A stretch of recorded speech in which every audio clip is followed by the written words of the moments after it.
back to Breakfast Television. It is 6:53. So delighted to have Hilliard Macbeth joining us this morning. Welcome to Breakfast Television. Thank you for inviting me. Author of the book that is incredibly timely, I think, right now for Alberta, When the Bubble Bursts, Surviving the Canadian Real Estate Crash. First of all, a little bit of backstory on yourself. You have been following what happens, you know, when a bubble bursts, because you've been following this for years.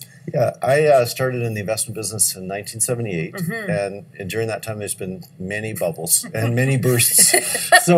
But what got me to write this book was the almost universal desire to own real estate, and the universal belief that real estate prices can only rise, they can never fall. And having that experience of the dot-com bubble and all those other bubbles bursting, I was pretty convinced that was wrong, and eventually it turned into a book. So this is great, and I guess I want to set the precedent straight here. Is this book meant to be a security blanket for people that are homeowners right now? I mean, when you talk about the prospect of perhaps houses devaluing 50%, dropping 50%, there's got to be some recovery. I mean, sort of take us through right now, because I asked you off camera moments ago, is the bubble bursting here in Alberta? Well, you know, the thing that people forget is that real estate prices, single-family homes in Alberta, have basically tripled since 1999. So if I predict a 40% drop in values in Edmonton and Calgary, which is a reasonable prediction, that wouldn't take us all the way back even close to a third of where we are. We'd only go back to 2005. People that bought in 1999 would still have a huge gain on their house.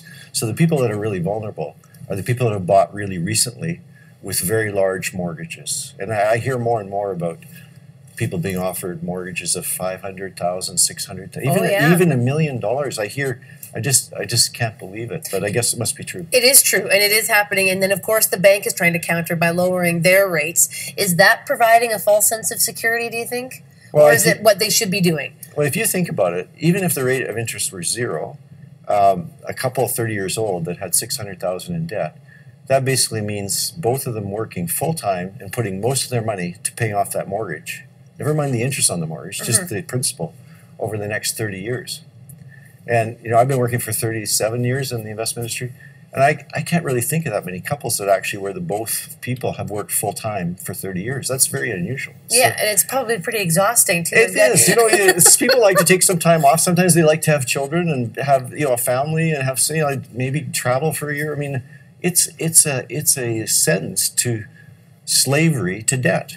Right. So who needs that? Well, exactly. Well, then that's where I think the book comes in, because I mean, we're hearing about. I've got friends, and I just was reading an article last week about Fort McMurray.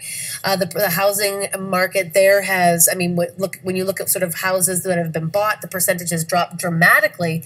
So, what do we do when the bubble bursts? I mean, sort of. Let's pick up now where this book sort of starts. So it depends on the category. So obviously the big winners will be the people who haven't bought yet, because, you know, if that house that they really want is $500,000, now after the bubble burst it could be $300,000. It could be affordable.